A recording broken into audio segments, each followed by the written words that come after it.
আমাদের গাছের তাল এগুলো শক্ত হয়ে গেছে বলো। হ্যাঁ হ্যাঁ, অনেকদিন পড়েছিল তাই কেটে দিয়ে গেছে, তুমি কাটোনি তাই শক্ত হয়ে গেছে।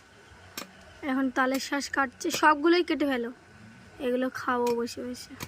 কেটে ফ্রিজে রেখে দিলে তবু খাওয়া যায়, তো এই গোড় ভিতরে থাকলে তো শক্ত হয়ে যায়।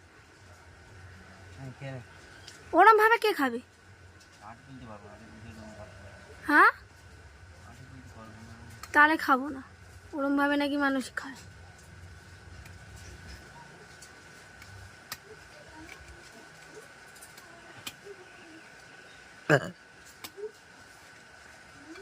ওই দোকানের ওরা দেখতে পাও না কি সুন্দর খপ খপ করে তুলে ফেলে, যারা বিক্রি করে পুরো সব কটাই গোটা গোটা ওঠে, একটু একটু বাচ্চারাই তোলে।